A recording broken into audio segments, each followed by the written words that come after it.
What's up, all my movie-loving maniacs? I am back this month with more Alien reviews leading up to Alien Romulus, which comes out in August. I am out of the original Alien continuity, and now we're into the versus Predator era, starting with the first film, Alien vs. Predator. So let's review. So Alien vs. Predator follows this team in which they discover a Predator ship out in Antarctica. They go there to discover it at the behest of the Weyland Corporation. But then it turns out that there is an old temple in there in which Predators, they harvest xenomorphs and they fight them for sport. And this team gets caught in the middle of it. And so not only do they need to survive, but they also pick a side for their survival. Now, to give you some context as to my experience with Alien vs. Predator, this was my first entry into anything related to Alien or the Predator. And I really mean that. When I first saw this movie, I'm like, what's Alien vs. Predator? I had never seen any of the Predator movies or the Alien movies. And I remember at the time, everybody made such a big deal about it. And I did watch it on like HBO or Cinemax back in the day. And I did enjoy watching it, but it didn't motivate me to go and watch the original Alien and Predator films. And I eventually did back when I was in college, and then seeing those films in context with this film, I'd say this is one of, well, it's definitely not Alien or Aliens, but it's, at least to me, it's one of the better follow-ups to that original Alien and to that original Predator. And quick side note, to give you my brief history of the Predator franchise, again, I did not watch any of the Predator films until much, much later in life. In fact, when The Predator came out in 2018, that's when I bought the box set and watched all of them. And I also ain't going to leave you hanging. To give you a brief summary of the concept of Predator, basically these mutant alien creatures that come down to Earth hunting for sport, and then they run into Arnold Schwarzenegger, Danny Glover, Adrian Brody and friends on the Predator's planet, whatever the hell the Predator was about. And then, of course, we had Prey, which came out 2 years ago on Hulu, and in my opinion is the best Predator film since that original film.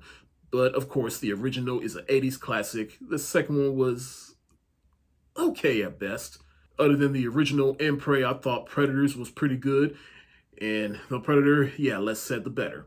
So as you can see, the Predator franchise, it's 3-2 in terms of quality. But personally, I'm more of an Alien guy. Not just because the Alien movies just have more to sink your teeth into, but because I just think the whole mythology around Alien is just more fascinating to me. But I can also imagine back in 2004, everybody was anticipating this, and they even alluded to this in Predator 2 when we saw the skull of a xenomorph. We knew in that tease like, oh, is the Predator going to fight the xenomorph?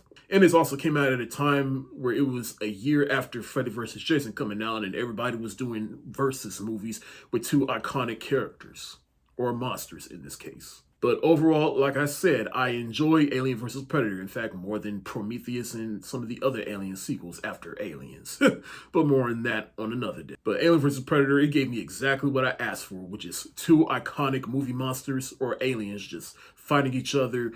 They having it out, and it is admittedly entertaining just to watch, especially from round one. And when you see them two fighting for the first time, it really is the coolest shit ever. Now, this movie is directed by Paul W.S. Anderson, who has given us such films as Mortal Kombat 1995, Event Horizon, Death Race, Three Musketeers, Pompeii, and of course, the Resident Evil movies with Mila Jovovich. But Paul W.S. Anderson, he's not particularly one of my favorite filmmakers, but he is one of those filmmakers where it's just like, either you're going to roll with whatever movie he makes or you're just not going to roll with it.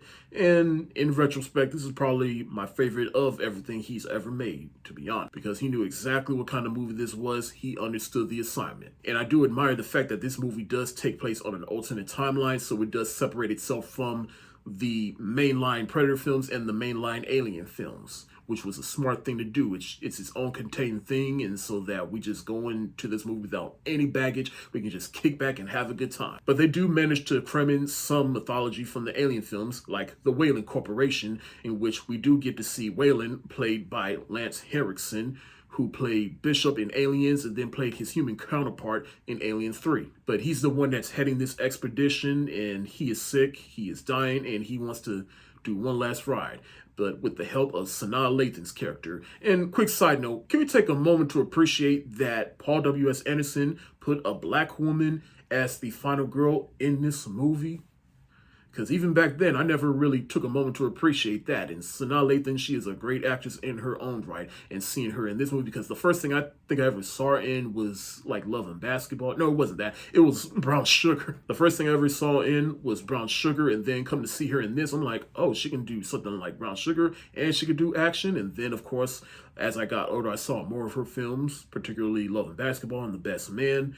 And she can be a very diverse actress, and it is just cool seeing her here. And she's competent, but she doesn't come across like a quote unquote strong female character. She's just someone that just happens to be in this situation, and she's just trying to survive, which was always the concept of Ellen Ripley in the first place. We do get to see more of the crew, such as Raoul Bova, who is a professor, but he's also the one that knows all the history of the aliens. You get Ewan Brenner, who is a Scottish chemical engineer, and he's one of the first characters that Alexa befriends. Action, of course, is on point, because there's one thing I will admit, Paul W.S. Anderson, he does excel in that.